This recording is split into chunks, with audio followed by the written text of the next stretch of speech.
the largest gut microbiome study ever conducted, analyzed over 150,000 human microbiome samples from populations across 6 continents. Its most uncomfortable finding: the gut microbiomes of people eating traditional pre-industrial diets, the diets of populations that never touched a grocery store, are dramatically more diverse, more resilient, and less inflamed than the microbiomes of modern Western adults eating what mainstream nutrition considers a healthy diet.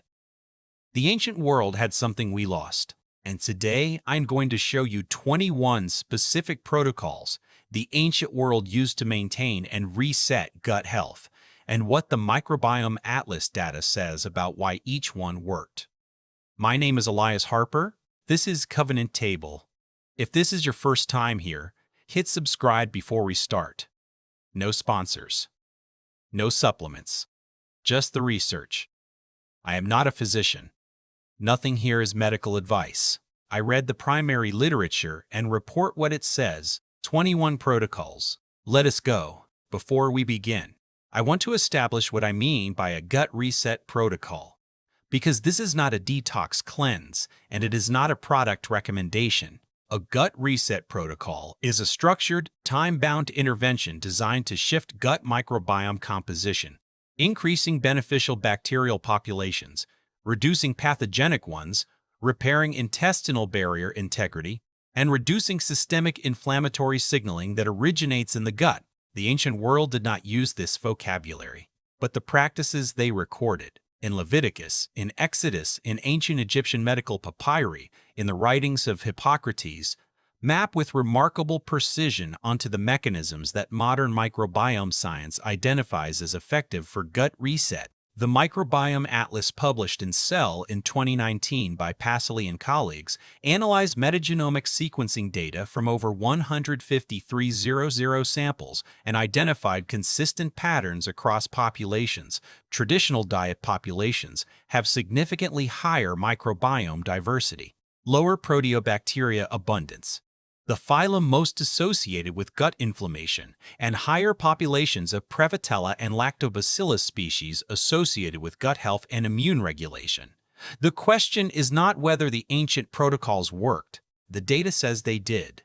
The question is which protocols and why. 21 of them. Starting now. Protocol 1. The structured 24-hour fast. Fasting appears throughout Scripture as a prescribed practice, not merely a spiritual discipline. Moses fasts 40 days. Daniel fasts 21 days. The Day of Atonement in Leviticus prescribes a full day of fasting for the entire Israelite community, annually, as a structured collective reset. For gut health specifically, 24-hour fasting activates 2 mechanisms that no dietary intervention replicates. The first is the migrating motor complex. The MMC is a wave of muscular contractions that sweeps through the small intestine approximately every 90 minutes during fasting, clearing undigested food particles, bacterial debris, and dead cells from the intestinal walls. It only activates during fasting. When you eat continuously, grazing, snacking, eating frequently, the MMC is suppressed. Bacterial overgrowth in the small intestine, known as SIBO, is directly associated with insufficient MMC activity from inadequate fasting windows. The second mechanism is autophagy, the Nobel Prize-winning cellular cleanup process we have covered previously on this channel. In intestinal epithelial cells specifically, autophagy clears damaged cellular components from the gut lining, supporting the structural renewal of the intestinal barrier. A 2019 study in Cell, Host, and Microbe found that 24-hour fasting in animal models produced measurable shifts in gut microbiome composition, specifically reductions in firmicutes and increases in bacteroidase, a ratio shift consistently associated with leaner metabolic profiles and reduced gut inflammation. The ancient world prescribed 24-hour fasting annually as a community practice. Modern gastroenterology has identified the MMC autophagy activation and microbiome remodeling as the mechanisms behind its gut health effects. The Day of Atonement fast was not primarily about deprivation, it was the ancient world's annual gut reset. Protocol 2. The Dawn Tuesday 12 Nost, UK window. 3:15 to 4:05 Protocol 2. The dawn to dusk eating window. What modern research calls time-restricted eating aligned with circadian rhythm. The ancient world ate with the light. Before artificial lighting, before refrigeration, before the 24-hour food environment of modern life, people ate when the sun was up and stopped when it went down. This was practical necessity. It was also, as microbiome research has recently confirmed, a precise biological prescription.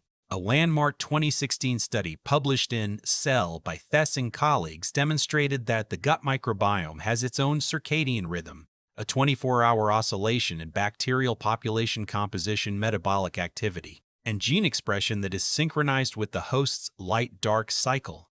When you eat outside of daylight hours, late at night, in the early hours of the morning, you disrupt the circadian rhythm of your gut microbiome. This disruption, called circadian dysbiosis, is associated with increased intestinal permeability, impaired immune regulation, and metabolic dysfunction. Shift workers who eat consistently outside of normal daylight hours have measurably less diverse microbiomes and significantly higher rates of inflammatory bowel conditions, metabolic syndrome, and mood disorders than day workers with identical dietary content. The ancient world ate with the sun not because of religious law in every case, but because that was when food was available and prepared. The incidental effect was perfect circadian alignment of their eating window with their microbiome's biological clock. Aligning your eating to roughly a 10 to 12-hour daylight window is one of the lowest cost, highest evidence gut reset interventions available. The ancient world did it by default. Modern populations have to choose it deliberately. Scent. Protocol 3. The biter herb permans for B5 to 6 of first and per 4, meals 4, 5 to 6, 7 Protocol 3, bitter herb preparation consumed before eating. We covered bitter herbs in our gut healing foods video. Here I want to focus specifically on the protocol, the timing and method, rather than the herbs themselves. Leviticus and Exodus prescribe bitter herbs as part of the Passover meal structure. Ancient Greek physicians, Hippocrates and Galen, prescribed bitter herbal preparations before meals for digestive complaints. The practice of consuming something bitter before eating is universal across ancient medical traditions. The mechanism, identified in modern gastroenterology, involves TAS2R receptors, bitter taste receptors distributed not just on the tongue, but throughout the gut wall. Activation of TAS2R receptors before eating triggers a pre-digestive cascade. Bile secretion from the gallbladder increases, pancreatic digestive enzyme output increases, and gastric acid production increases. This pre-digestive activation matters for gut health in a specific way. Inadequate bile secretion, insufficient digestive enzyme output, and low gastric acid are all associated with bacterial overgrowth because partially digested food particles reaching the colon feed the wrong bacteria. Pathogenic and gas-producing species thrive on the fermentation of undigested carbohydrates and proteins. A 2018 review in Molecular Nutrition and Food Research confirmed that bitter compound consumption before meals consistently improves digestive enzyme output and bile flow across multiple plant extracts. The protocol is simple. Consume something genuinely bitter, chicory, dandelion root, hyssop, or even raw radicchio, 15 minutes before your largest meal. The ancient world embedded this in cultural and religious practice. You can embed it in a daily habit. Shrapsio 4, the 7-day unleavened bread reset. 6 Alson. To 7:30 Protocol 4, the 7-day unleavened bread period. The Passover requirement in Exodus and Deuteronomy mandates 7 days of consuming only unleavened bread, matzah, with all leavened products removed from the household entirely. This is one of the most underanalyzed dietary protocols in all of Scripture from a clinical perspective, and it maps with precision onto a modern gut reset strategy. Here is the mechanism. Leavened bread, particularly modern commercial bread made with Saccharomyces cerevisiae yeast, feeds specific fungal and yeast populations in the gut. In individuals with dysbiotic microbiomes, these populations can become overgrown, Candida albicans, the most clinically significant gut fungal overgrowth organism, competes with bacterial Lactobacillus species for colonization sites and produces metabolites that increase intestinal permeability.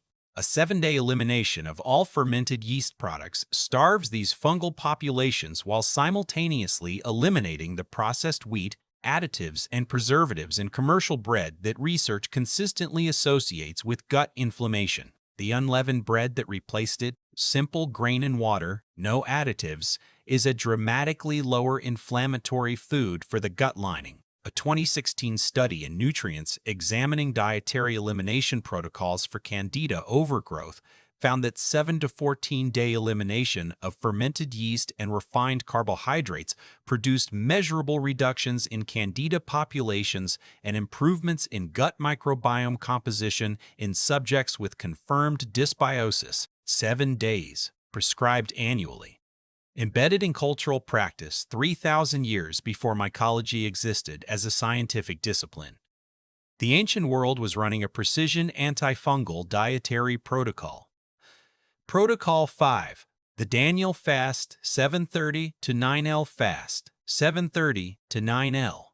Protocol 5. The Daniel Fast, plant-only eating for a defined period. In the book of Daniel, Daniel and his companions request permission to eat only vegetables and water for 10 days, refusing the royal Babylonian diet of meat, wine, and rich food. At the end of 10 days, they are observed to be healthier in appearance and physical condition than those eating the royal diet. This is a biblical controlled experiment. Same environment, same activity, different diet, measured outcome. The text records the result with clinical specificity. The Daniel Fast plant foods, only no animal products, no processed foods, no alcohol.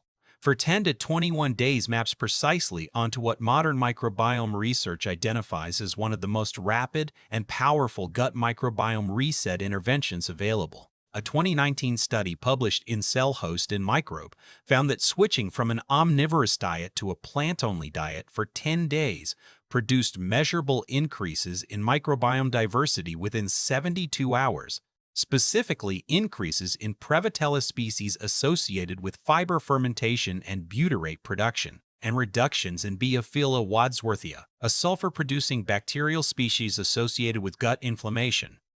The speed of the microbiome shift was striking to the researchers. 72 hours of plant-only eating produced measurable composition changes. 10 days produced substantial ones.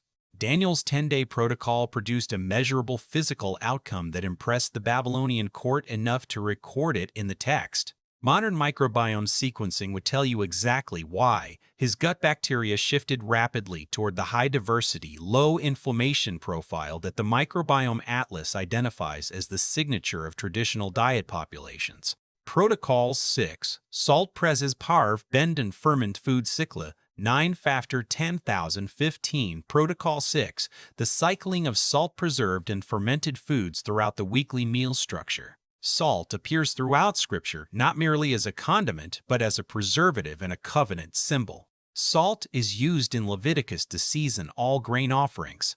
The covenant of salts in Numbers 18 reflects how central salt preservation was to the ancient food system.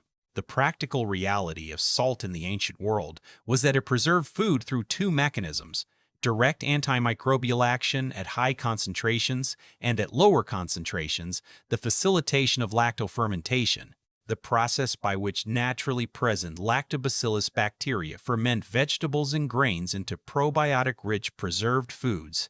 The ancient weekly meal structure naturally cycled between fresh foods, salt-preserved raw foods, and fully fermented foods, because this was how food was stored and consumed before refrigeration.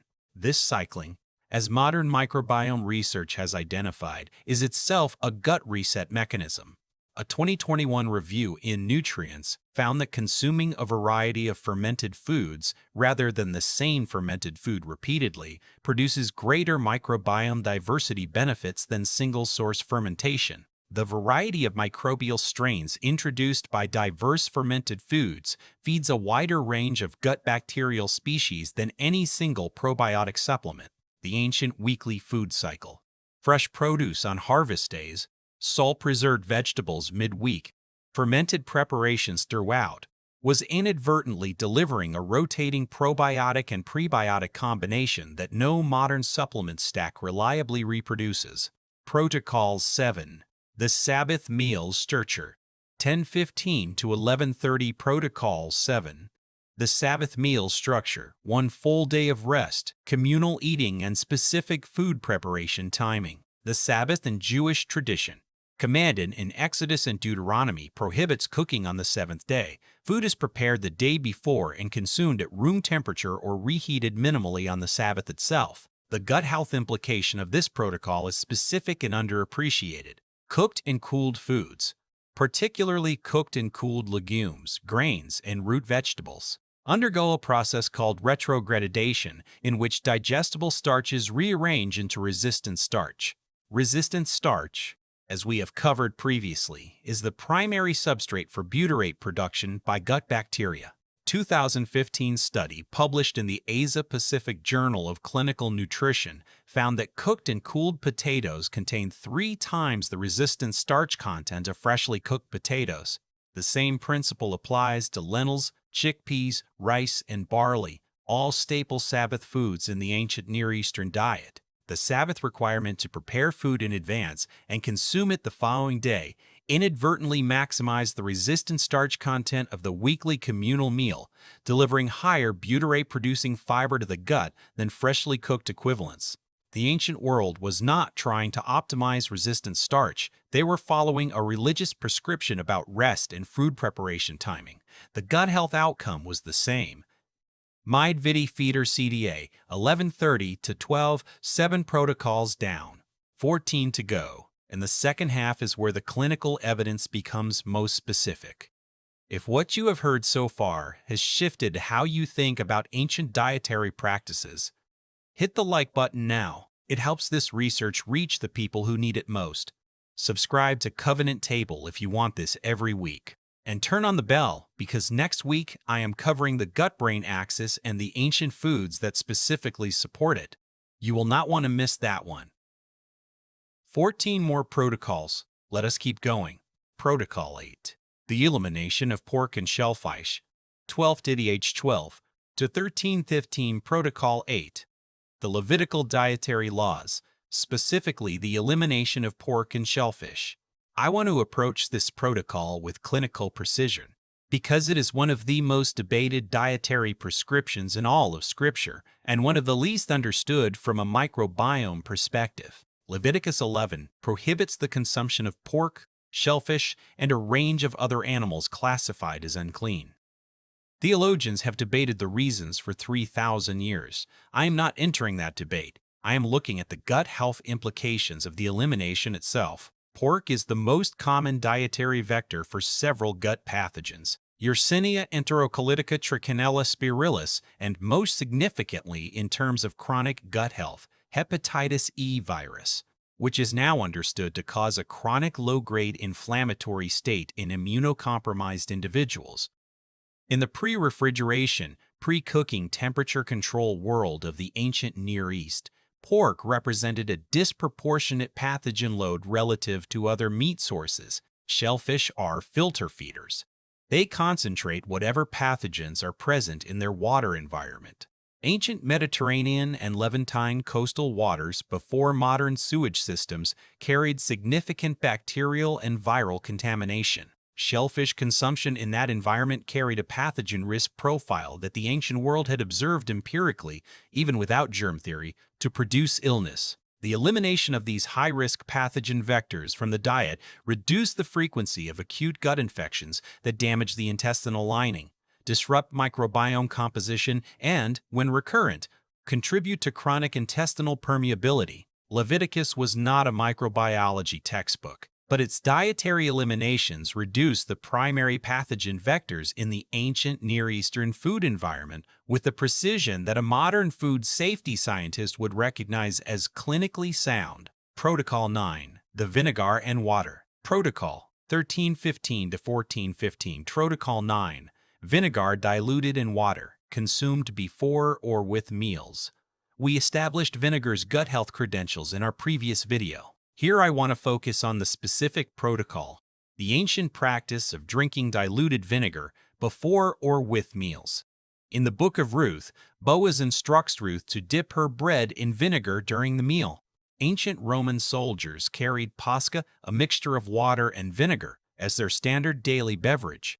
Ancient Greek physicians prescribed diluted vinegar specifically for digestive complaints and fever. The protocol: diluted apple cider or wine vinegar in water before eating delivers acetic acid to the gut at a concentration that has been shown in multiple clinical trials to slow gastric emptying, reduce postprandial glucose spikes, and stimulate mucin production in the intestinal lining. A 2019 randomized trial in the Journal of Functional Foods found that 30 milliliters of apple cider vinegar in water consumed before the two largest meals daily for 12 weeks produced significant reductions in fasting blood glucose HbA1c and total cholesterol in type 2 diabetic subjects. For gut reset specifically, the acetic acid in vinegar has selective antimicrobial activity, inhibiting Escherichia coli and Staphylococcus species while sparing lactobacillus populations. Before every meal, consistently, the ancient world consumed this protocol not as medicine taken therapeutically, but as a condiment embedded in daily eating. The clinical effect was cumulative and continuous. Protocol 10, the post-illness dietary reset, 1415, 1530-30. Protocol 10. The structured post-illness dietary return, prescribed in Leviticus and the Mosaic Law. This protocol is one of the most clinically sophisticated in the entire ancient record and one of the least discussed. Leviticus 13 and 14 describe elaborate protocols for individuals recovering from infectious illness, what the text calls sara'at, translated variously as leprosy, but likely encompassing a range of infectious skin and systemic conditions. The recovery protocol involves a period of isolation, specific dietary restrictions, ritual washing, and a gradual return to normal communal eating over defined time periods. The gut health significance: every acute illness involving fever, diarrhea, vomiting, or antibiotic equivalent herbal treatment causes measurable disruption to gut microbiome composition. Modern research has documented that a single course of antibiotics reduces gut microbiome diversity by approximately 30%, and that without deliberate dietary intervention, full microbiome recovery can take 6 months to 2 years. The ancient post-illness protocol: isolation to prevent reinfection, dietary restriction to reduce pathogen exposure, gradual reintroduction of foods, mirrors the structured dietary reintroduction protocols that modern gastroenterologists use after acute gastrointestinal illness or antibiotic treatment. A 2018 study in Cell Host and Microbe tracked microbiome recovery after antibiotic treatment and found that probiotic supplementation alone did not accelerate recovery, and in some subjects delayed it. The most effective recovery intervention was a combination of dietary modification and targeted fermented food reintroduction over a structured time period. The ancient post-illness reset protocol was doing exactly this, structuring the dietary reintroduction period to allow microbiome recovery without knowing the word microbiome. Strach Proto 11. Morning water be food, 1530 to 1630. Protocol 11. Consuming water before eating anything in the morning. Ancient physicians across multiple traditions prescribed drinking water, sometimes with added herbs, vinegar, or honey, as the first act of the morning before any food was consumed. Hippocrates described morning water consumption as foundational to digestive health. The gut reset mechanism is specific. During sleep, the migrating motor complex, the intestinal sweeping wave we discussed in Protocol 1, is most active. By morning, it has been running for 6 to 8 hours, clearing the small intestine of bacterial debris, undigested particles, and cellular waste. Consuming water first thing in the morning before food facilitates the final clearance of this debris through the gastrointestinal tract before the digestive process is re-engaged by food. Additionally, morning water consumption stimulates the gastrocolic reflex, the neurological response that triggers colonic motility when the stomach is expanded. This reflex is responsible for morning bowel movements, which are the primary mechanism by which the colon expels bacterial metabolites and waste products accumulated overnight. A 2019 clinical review in the World Journal of Gastroenterology found that morning hydration before food significantly improved bowel regularity and reduced intestinal transit time, the speed at which material moves through the colon, in subjects with functional constipation. Faster intestinal transit means bacterial metabolites spend less time in contact with the intestinal lining. This is directly protective against the absorption of endotoxins produced by pathogenic bacteria. Endotoxins that, when they enter circulation, drive the systemic inflammatory state underlying most chronic disease. The ancient protocol of morning water before food is the lowest effort, highest compliance gut reset practice on this entire list. Protocol 12. The Herbenfust Cooking Fad Protocol 1630 to 1730. Protocol 12. Cooking with herb-infused fats, specifically olive oil infused with antimicrobial herbs. Throughout the ancient Near East and Mediterranean world, cooking oil was routinely infused with herbs, garlic, hyssop, thyme, coriander, and cumin during preparation. This was not primarily for flavor, it was for preservation, and it was, as modern food chemistry has confirmed, a delivery mechanism for the antimicrobial compounds in those herbs. The key mechanism: fat-soluble compounds, including allicin from garlic, thymol from thyme, and carvacrol from oregano, are significantly more bioavailable when dissolved in fat than when consumed in water-based preparations. The lipid matrix of olive oil carries these compounds past the stomach and into the small intestine, where they exert antimicrobial effects directly on the bacterial populations resident there. A 2015 study in the Journal of Agricultural and Food Chemistry found that oregano essential oil dissolved in olive oil retained 92% antimicrobial activity against gut pathogens, including E. coli and Salmonella, compared to 41% activity in water-based preparations. The ancient kitchen practice of slow cooking garlic, herbs, and spices in olive oil was simultaneously a flavor technique and a targeted gut antimicrobial delivery system. Every meal prepared this way was a low-level gut reset intervention. The Protocol 13. The Grain Soaking Protocol, 1730 to 1830. Protocol 13. Soaking grains and legumes before cooking. Ancient food preparation universally involved soaking grains and legumes in water for 12 to 24 hours before cooking. This is documented in archaeological records of food preparation across the ancient Near East, Mediterranean, and South Asian cultures simultaneously. The gut health mechanism is precise. Unsoaked grains and legumes contain phytic acid, a compound that binds minerals including iron, zinc, calcium, and magnesium in the gut, preventing their absorption. Phytic acid also binds digestive enzymes, reducing their effectiveness and leaving partially digested carbohydrates in the gut that feed pathogenic bacterial species. Soaking grains and legumes for 12 to 24 hours activates phytase, an enzyme naturally present in the grain, which breaks down phytic acid by up to 50%. The resulting food has significantly higher mineral bioavailability, lower anti-nutrient content, and produces less of the undigested carbohydrate substrate that pathogenic gut bacteria feed on. A 2010 study in the Journal of Food Science confirmed that 24-hour soaking of common legumes reduced phytic acid content by 40 to 60% and significantly increased in vitro mineral bioavailability. The ancient practice of soaking grains overnight was not a slow food affectation.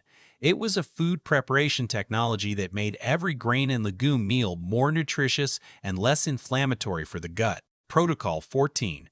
The Communal Eating Protocol, 1830 to 1930. Protocol 14. Eating in community. The social structure of the ancient meal. This protocol requires the most conceptual stretch for a modern audience because it does not involve a specific food or preparation method, but the evidence for its gut health relevance is real and growing. The ancient world ate communally. The Passover meal is a family event. The Sabbath meal is a communal gathering. Harvest festivals, offerings, covenant meals. The structure of ancient eating was social by prescription, not merely by preference. Modern research on the gut stress axis has established that psychological stress directly degrades gut barrier integrity.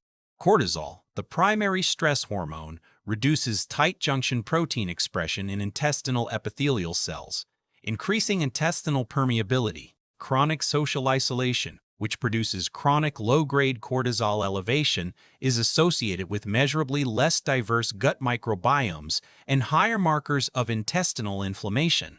A 2017 study in Scientific Reports found that social isolation in animal models produced gut microbiome changes within 72 hours, specifically reductions in lactobacillus populations and increases in inflammatory proteobacteria, changes that preceded any dietary modification.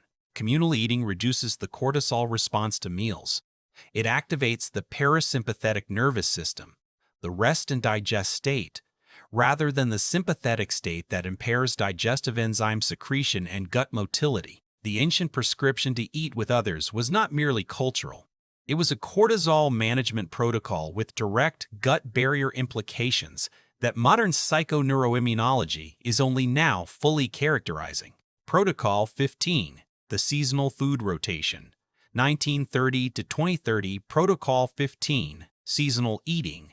Consuming foods in alignment with the agricultural calendar. The ancient world ate seasonally by necessity. The agricultural festivals of the Hebrew calendar, first fruits, Shavuot, Sukkot, are structured around harvest cycles. Each festival involves specific foods available at that time of year, consumed in specific ways. Modern microbiome research has confirmed that this seasonal variation in diet is itself a gut health mechanism. A 2017 study published in Science examined the gut microbiome of the Hadza, a hunter-gatherer population in Tanzania, across 12 months. Their microbiome composition changed dramatically with the seasons, cycling between dry season and wet season food availability. This cycling produced a level of microbiome diversity, measured by alpha diversity indices, that exceeded that of any modern Western population studied. The researchers proposed that seasonal cycling of fruit types, exposing the gut microbiome to different fiber types, different polyphenols, and different microbial inocula from fresh seasonal produce, maintains microbiome resilience and diversity in ways that a static, year-round diet cannot. The ancient agricultural calendar forced seasonal food rotation as a structural feature of the food system.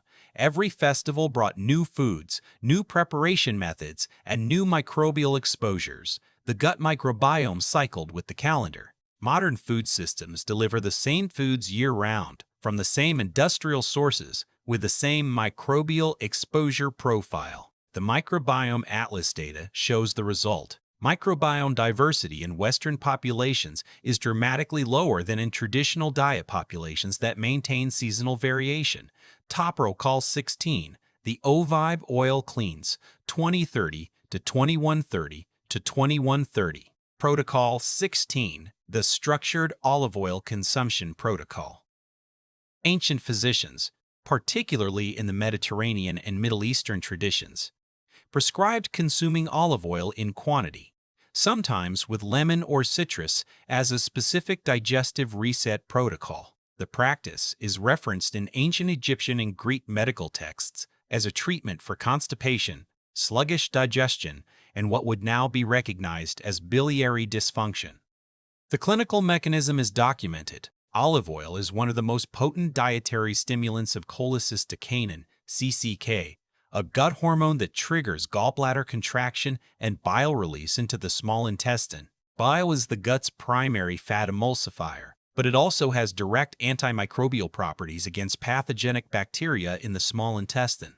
A 2014 study in the World Journal of Gastroenterology confirmed that olive oil consumption significantly stimulates gallbladder emptying more than any other dietary fat tested. For individuals with sluggish bile flow, this represents a clinically meaningful digestive intervention. Additionally, the oleic acid in olive oil stimulates GLP-1 production, the gut hormone that regulates intestinal motility. and the polyphenols in extra virgin olive oil directly inhibit the growth of pathogenic bacteria in the gut while feeding beneficial lactobacillus species. The ancient physicians who prescribed olive oil as a digestive reset were observing a real clinical effect. The mechanisms: CCK stimulation, bile release, GLP-1 production, direct antimicrobial polyphenol activity, explain exactly why it worked. Protocol 17, the 3-day water and herb fast, 2130 to 2230. Protocol 17, the 3-day water and herb fast. Queen Esther, in the Book of Esther, calls for a 3-day fast, neither eating nor drinking. Extreme, but a modified version, water and herb infusions only for 3 days, appears across multiple ancient medical traditions as a specific gut reset protocol distinct from longer fasts. The 3-day window is clinically significant for a reason that modern research has clarified. A 2019 study in Cell found that a 5-day fasting mimicking diet, very low calorie, designed to replicate fasting physiology, produced measurable changes in gut microbiome composition that persisted for 3 months after the intervention ended. The changes included increases in beneficial Akkermansia muciniphila, a species strongly associated with gut barrier integrity, and reductions in pathogenic proteobacteria. The persistence of the changes, 3 months from a 5-day intervention, reflects the fact that gut microbiome composition, once shifted, tends to stabilize at the new set point unless the original dietary pattern is restored. 3 days of structured fasting with herbal infusions, hyssop, cumin, coriander, delivers both the fasting physiology that remodels microbiome composition and the direct antimicrobial and anti-inflammatory compounds of the herbs simultaneously. The ancient protocol combined 2 distinct gut reset mechanisms in a single structured intervention. Protocol 18, the fermented beverage, sivling. Protocol 2030 to 2330. Protocol 18, cycling fermented beverages throughout the week. The ancient world did not drink the same fermented beverage every day. It rotated. Fermented barley preparations, fermented grape products at low alcohol, vinegar diluted in water, fermented dairy beverages, different preparations on different days with different microbial compositions and different fermentation metabolites. This cycling is not a trivial distinction. It reflects a principle that modern probiotic research has only recently established. A 2022 review in Nutrients found that consuming a diversity of fermented food sources, rather than large quantities of a single fermented food, produces significantly greater microbiome diversity benefits. The reasoning: different fermented foods carry different lactobacillus strains, different prebiotic substrates, and different short-chain fatty acid profiles. Exposing the gut to this variety feeds a wider range of beneficial bacterial species than any single probiotic supplement. The ancient rotation of fermented beverages across the weekly meal structure was inadvertently delivering what modern microbiome science would call a rotating probiotic protocol, cycling microbial strains to build broader gut microbial diversity. No supplement stack reliably reproduces the strain diversity and metabolite variety of a week of diverse fermented food consumption. The ancient food system did it by default. SUA, Protocol 19, the herb bundle prevalation, 23:32-24:33. Protocol 19, the herb bundle preparation. Cooking with whole herb bundles rather than isolated spices. Ancient cooking, as described in biblical and Egyptian texts, frequently involved whole herb bundles, stems, leaves, and seeds together, submerged in cooking liquid and removed before serving. This is the ancestor of the French bouquet garni, but its clinical significance for gut health goes beyond flavor. Whole herb bundles release a broader spectrum of bioactive compounds than isolated ground spices. The stems and leaves of thyme, hyssop, and coriander contain different volatile oils and polyphenols than the seeds alone. Slow cooking in liquid at moderate heat, rather than high-heat dry roasting, preserves a greater proportion of heat-sensitive antimicrobial compounds. A 2016 study in the Journal of Agricultural and Food Chemistry found that aqueous extraction of whole herb preparations, essentially what happens when you slow cook herb bundles in broth, produced higher concentrations of rosmarinic acid luteolin and apigenin than isolated spice extraction. These compounds have documented anti-inflammatory effects on intestinal epithelial cells and documented antimicrobial activity against gut pathogens. The ancient practice of slow cooking whole herb bundles in liquid, practical and economical in a world where nothing was wasted, was simultaneously maximizing the extraction of gut protective polyphenols from every medicinal plant used in cooking. Protocol 20. The sabbatical year dietary shift 2430 to 2530-30. Protocol 20.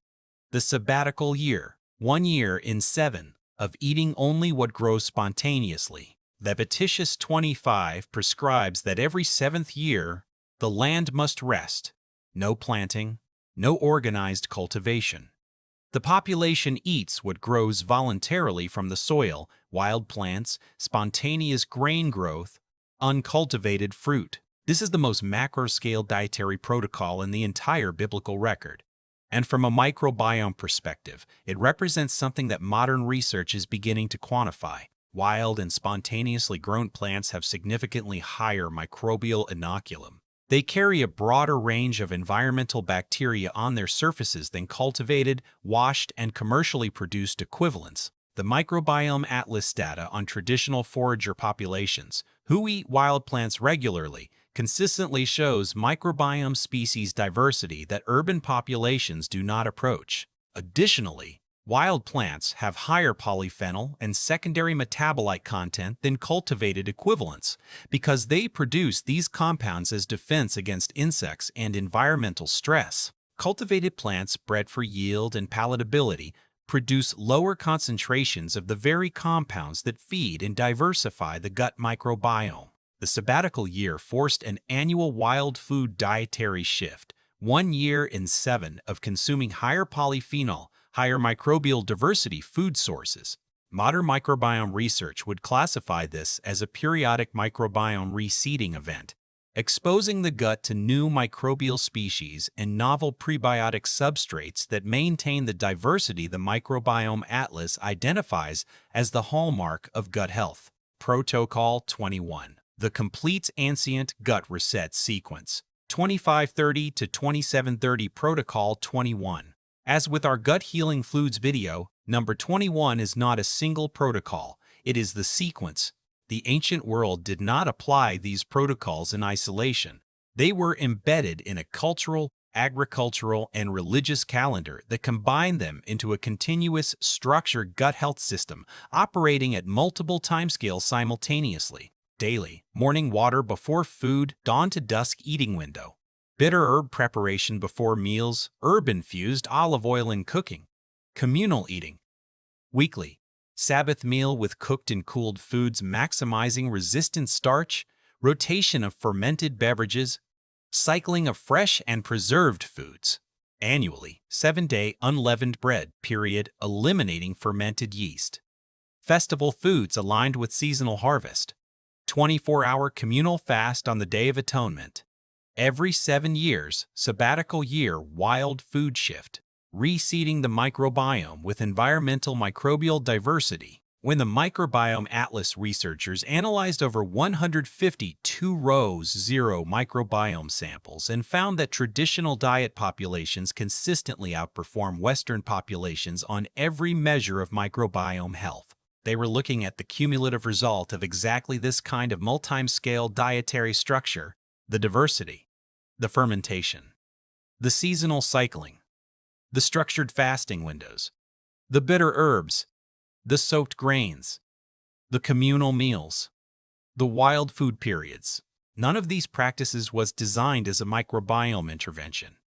They emerged from agricultural necessity, food preservation technology, religious prescription, and generations of empirical observation about what kept communities healthy. But when you map them against the current microbiome literature, against the Passley 2019 Cell paper, against the Stanford 2021 fermented food trial, Against the Smith's 2017 science paper on the Hadza seasonal microbiome cycling, the match is not approximate, it is precise. The ancient world built a complete gut health system. It worked across 3,000 years of human population health. The Microbiome Atlas confirmed why. The only question remaining is whether we are willing to learn from it. Talklisting, 2730 to 29,000, 21 protocols. From the 24-hour fast to the sabbatical year, from morning water to fermented beverage cycling, from soaked grains to communal meals. The Microbiome Atlas did not set out to validate ancient dietary practice. It set out to map human gut microbiome diversity at the largest scale ever attempted. What it found, that the healthiest, most diverse microbiomes belong to populations still eating in the ways the ancient world prescribed, was not the hypothesis. It was the result. I want to be direct with you about what this means practically. You do not need to reconstruct the entire ancient dietary system overnight. The evidence does not require that. What it suggests is that each of these protocols, applied individually and consistently, moves your gut microbiome in the direction that the Microbiome Atlas identifies as healthiest. Start with 3. Morning water before food, a daily eating window aligned with daylight hours.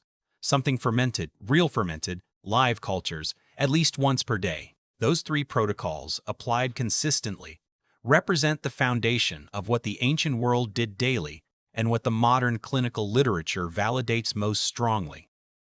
The rest of the protocols build on that foundation, and when you apply them together, when the daily, weekly, seasonal, and multi-year structure of the ancient dietary calendar is even partially reconstructed in a modern context, the microbiome data predicts the outcome.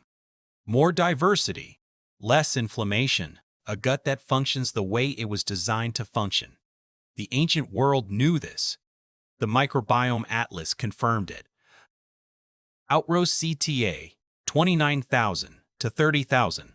If this video changed how you think about gut health, if even one of these 21 protocols is something you are going to try this week, hit the like button. It is the most direct way to help this research reach more people who need it. Subscribe to Covenant Table and turn on the bell if you want this every week. Now, the comment question. And I want a specific answer from you. Of the 21 protocols on this list, which one surprised you most? Not which one you were most likely to try. Which one surprised you? The one you would never have connected to gut health before today. Drop it in the comments. I read everyone. And the patterns in your answers shape what I research and cover next. Next week on Covenant Table, the gut-brain axis. The specific ancient foods and practices that the ancient world prescribed for mood, anxiety, and mental clarity, and what modern neurogastroenterology says about the bidirectional communication pathway between your gut bacteria and your brain. The ancient world did not separate gut health from mental health. Modern neuroscience is arriving at the same conclusion. I will see you next week.